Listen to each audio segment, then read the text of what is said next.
26 de abril de 1945, Colecchio, Itália. Um capitão brasileiro de 35 anos comanda 120 homens em 13 carros blindados. À sua frente, 2 batalhões alemães. Mais de 1000 soldados fortemente armados. A ordem era reconhecer o inimigo e recuar. Mas o capitão Plínio Pitaluga não recuou. Com incrível rapidez, segundo o próprio general Mascarenhas de Moraes, ele atacou, sozinho, por 6 horas. Até a infantaria chegar. 3 dias depois, 15.000 soldados alemães se renderam aos brasileiros. A maior rendição de tropas do eixo na Segunda Guerra Mundial. Fique até o final para descobrir como um esquadrão de reconhecimento mudou o curso da guerra na Itália. Plínio Pitaluga nasceu em Cuiabá, Mato Grosso, em janeiro de 1910. Filho de militar, vocação de nascença. Aos 18 anos entrou para a Escola Militar do Realengo. Arma, cavalaria. Formou-se aspirante em 1934. 10 anos depois, o Brasil declarava guerra à Alemanha nazista. A Força Expedicionária Brasileira foi formada 25.000 homens rumo à Itália. Pitaluga foi designado para comandar o primeiro esquadrão de reconhecimento mecanizado. 120 homens, 13 carros blindados M8. Missão: ir à frente das tropas, reconhecer o inimigo, mapear rotas, identificar resistências. Cavalaria moderna, não mais cavalos. Velocidade, mobilidade, olhos da divisão. O lema da cavalaria brasileira era claro: ou avança ou atravanca. Recuar não era opção. Em dezembro de 1944, Pitaluga assumiu o comando do esquadrão na região de Monte Castelo. Após o comandante anterior adoecer, o inverno europeu estava brutal. Temperaturas abaixo de zero. Neve nos Apeninos. Alemães entrincheirados em posições montanhosas. Mas os brasileiros avançavam. Monte Castelo caiu em fevereiro de 1945. Depois, Castelnuovo. Depois Montese, 4 dias de batalha sangrenta, com 426 baixas brasileiras. A linha gótica alemã estava quebrada. Em abril, era a hora da ofensiva final. O esquadrão de Pitaluga foi lançado à frente. Direção: Planície do Pó.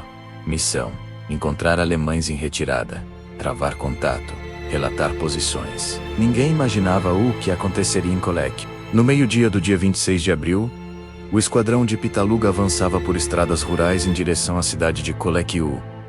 Taer, esse Pelot. 40 homens cada, carros blindados espaçados.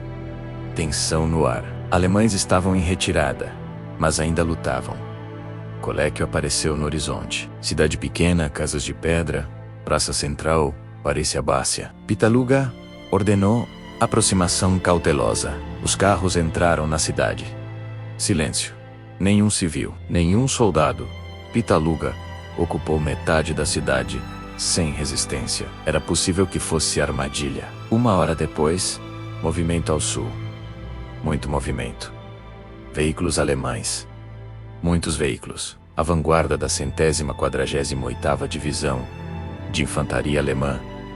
2 batalhões da 90ª Divisão Panzergrenadier. Mais de 1000 homens blindados. Canhões anticarro. Infantaria motorizada. Eles também viram os brasileiros. Pitaluga estava sozinho. A infantaria brasileira estava a horas de distância. Ele tinha 3 escolhas: recuar e perder a cidade, esperar e ser cercado, ou atacar e segurar a posição até reforços chegarem. Ele escolheu atacar, agindo com incrível rapidez, como relataria depois o general Mascarenhas. O esquadrão atirou-se audaciosamente sobre 2 batalhões da 90ª Panzer. 120 homens contra mais de 1000. O plano era audacioso. Usar mobilidade para criar ilusão de força, maior manobras rápidas, fogo de múltiplas posições, fazer alemães pensarem que enfrentavam força maior. Cavalaria clássica, velocidade, choque, surpresa. Logo depois de 1h30 da tarde, O combate começou. Carros blindados brasileiros se moveram em alta velocidade pelas ruas de Coléquio, disparando, mudando de posição, disparando novamente. Alemães responderam com artilharia pesada, morteiros, metralhadoras.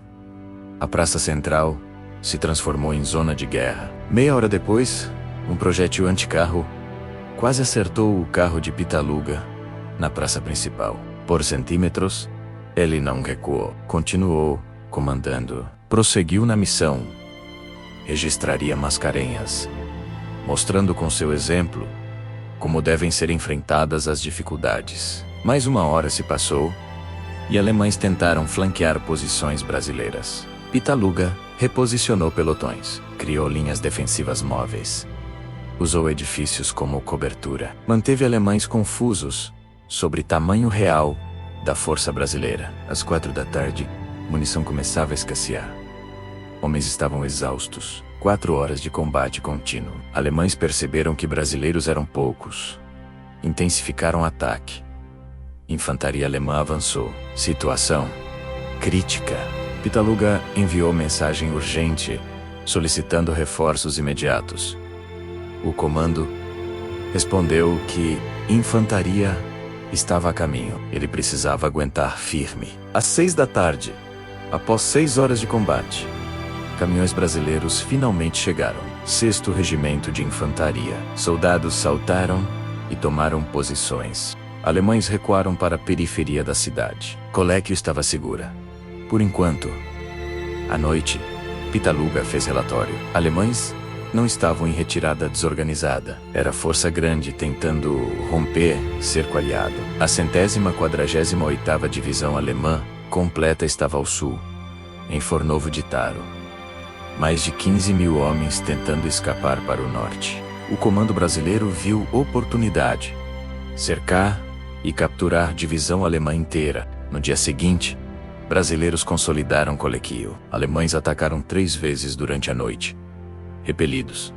Mas situação era clara. A 148ª Divisão estava presa. Brasileiros ao norte em Coléquio. Americanos ao leste. Guerrilheiros italianos a oeste. Alemães só podiam ir para sul. Fornovo. O comando da FB planejou o cerco completo. 6º Regimento de Infantaria manteria Coléquio. Esquadrão de Pitaluga seria lançado novamente. Contornar alemães pelo flanco. Atingir estradas ao sul de Fornovo.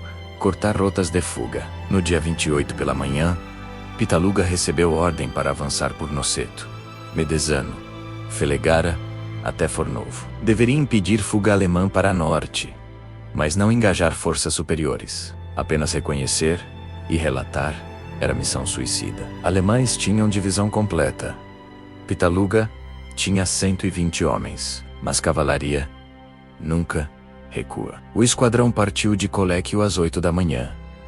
Movimento rápido, por estradas secundárias, evitando contato direto. Objetivo: chegar atrás das linhas alemãs sem ser detectado. 2 horas depois, chegaram a Noceto. Vazia. Alemães já tinham passado. Avanço continuou. Mais 1 hora e alcançaram Medesano. Sinais de tropas alemãs recentes. Equipamento abandonado. Avanço com cautela. Ao meio-dia chegaram a Felegara. Contato. Posição avançada alemã. Troca de tiros. Pitaluga perdeu um carro blindado, mas fixou alemães ali. Eles não podiam avançar sem exposição. Objetivo cumprido. Fechar uma rota de fuga. 1 hora depois, o esquadrão alcançou Ramiola, 2 quilômetros ao sul de Fornovo. Pitaluga posicionou carros em alturas dominando estradas. Alemães agora estavam completamente cercados. Northern Coléquio ocupado. Leste, americanos ou guerrilheiros. Sul, Pitaluga. Mas havia problema. 120 brasileiros, cercando 15.000 alemães. Se alemães descobrissem isso, poderiam romper facilmente. Pitaluga precisava manter ilusão de força maior. Ele posicionou carros em locais visíveis. Movia-os constantemente, disparava ocasionalmente. Alemães viam blindados em várias posições e assumiam que havia batalhão inteiro ali. No meio da tarde, Comando alemão em Fornovo percebeu situação. Cercados, munição baixa, sem suprimentos, sem rotas de fuga. General Otto Freter-Pico, comandante da 148ª Divisão, analisou opções. Tentar romper cerco, provável massacre. Resistir, morte lenta por fome. Ou render. 1 hora depois, o comandante alemão pediu ao padre local Dom Alessandro Cabadi para fazer contato com brasileiros. Queria negociar a rendição. O padre atravessou linhas e chegou em Colequio. O padre explicou que general alemão queria saber termos de rendição. Coronel Nelson de Mello, comandante brasileiro, foi claro. Rendição incondicional. 2 horas para a resposta. Às 5 da tarde, resposta alemã chegou. Ambígua. Brasileiros interpretaram como tática dilatória. Coronel Nelson ordenou ataque para 1 da tarde do dia seguinte. Se não rendessem, às 8 da noite, a artilharia brasileira bombardeou posições alemãs. Demonstração de força. Alemães responderam, mas com menos intensidade. Munição estava acabando. Às 10 da noite, Major Kuhn, chefe do Estado-Maior alemão, atravessou linhas brasileiras em Colequio. Queria negociar pessoalmente. Reunião durou a madrugada inteira. Kuhn tentou obter melhores condições. Brasileiros inflexíveis. Rendição incondicional ou ataque total. Na madrugada do dia 29 de abril, acordo foi alcançado. A 148ª Divisão Alemã se renderia. Também a 90ª Divisão Panzergrenadier. Também a 1ª Divisão Bersaglieri italiana. Total: 3 divisões. Mais de 15 mil homens. 800 oficiais. 2 generais, centenas de veículos. Artilharia pesada. Metralhadoras. Morteiros. Poucos minutos antes das 5:30 da manhã, a artilharia brasileira cessou fogo conforme combinado. Silêncio estranho após dias de combate contínuo. Amanhecer sobre os Apeninos.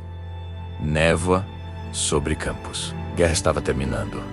Ali, naquele momento, para 15 mil homens. Às 9 da manhã, soldados alemães começaram a sair de Fornovo. Os para cima, armados, empilhados ao lado. Rostos cansados, uniformes sujos, muitos feridos. Eles marcharam em direção às linhas brasileiras. General Otto Freter-Pico se apresentou pessoalmente ao general João Baptista Mascarenhas de Moraes, comandante da FB, entregou espada. Rendição formal. Foi momento histórico. Maior rendição de tropas do eixo na Segunda Guerra Mundial. Mas havia detalhe que poucos sabem. Quem iniciou o cerco que forçou rendição? O Esquadrão de Pitaluga. 120 homens que seguraram posição em Colequio, que avançaram sozinhos até Fornovo, que fecharam rotas de fuga, que mantiveram a ilusão de força superior por 3 dias. Sem Pitaluga, alemães teriam escapado para norte, prolongando guerra. Com Pitaluga, 15 mil soldados do eixo saíram da guerra. Alemães esperavam encontrar a divisão inteira cercando-os. Encontraram um esquadrão de cavalaria com 120 homens. Quando descobriram, era tarde. Já haviam se rendido. General Mascarenhas de Moraes depois escreveria que cabia ao valoroso esquadrão e, em particular, ao seu comandante, Capitão Pitaluga, todo o significado desta citação pelos relevantes serviços prestados. A impetuosidade da sua ação surpreendeu o inimigo. Marechale. Castelo Branco, presente nas operações, escreveria que o capitão Pitaluga, uma vez, diante das resistências de Colequio, procurou reconhecê-las, mediante ação em força, demonstrando, a par de muita iniciativa e alto espírito ofensivo, característica própria de cavalarianos da sua estirpe. Mas para Pitaluga, era apenas dever cumprido. Ele comandou. Seus homens lutaram. Missão foi cumprida. Simples assim. No dia seguinte, prisioneiros continuaram chegando. Brasileiros processaram rendição, desarmamento, organização 14.779.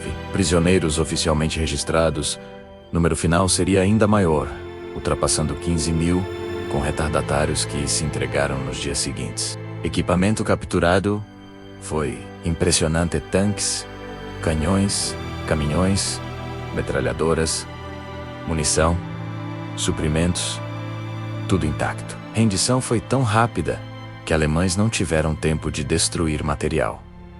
2 dias depois, FB continuou o avanço. Direção: Turim. Pitaluga e seu esquadrão foram à frente como sempre, mas guerra estava terminando.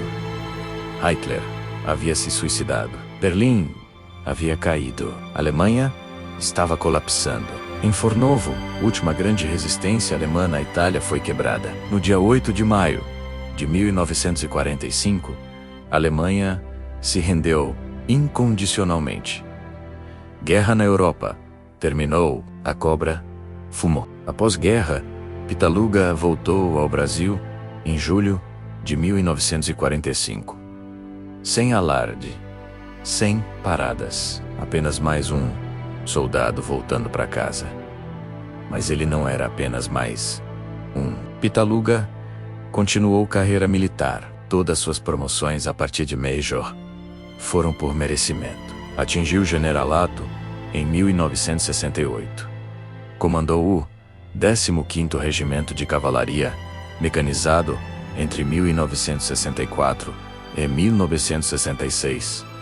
Unidade que hoje leva seu nome. Foi eleito repetidas vezes presidente do Conselho Nacional das Associações dos Ex-Combatentes. Lutou para que o Esquadrão de Reconhecimento fosse renomeado Esquadrão Tenente Amaro, em homenagem a tenente morto antes de Monte Castelo. Conquistou, mas ele raramente falava sobre Coléquio, sobre Fornovo, sobre os 15.000 alemães. Para ele, era trabalho feito. Cavalaria fez o que cavalaria faz: avançar. Em 2002, Plínio Pitaluga faleceu aos 92 anos, no Rio de Janeiro. Poucos jornais noticiaram. Não houve comoção nacional. Para a maioria dos brasileiros, ele era desconhecido. Mas para 120 homens que lutaram com ele era tudo. Para a história militar brasileira, é exemplo de liderança, coragem, iniciativa. Hoje, em Valença, no Rio de Janeiro, a Museu Militar Capitão Pitaluga possui fotos, documentos, equipamentos originais da FMB.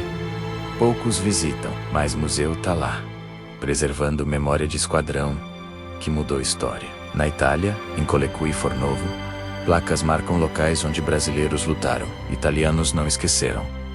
Chamam brasileiros de Liberatori, Libertadores. Anualmente, cerimônias homenageiam FMB.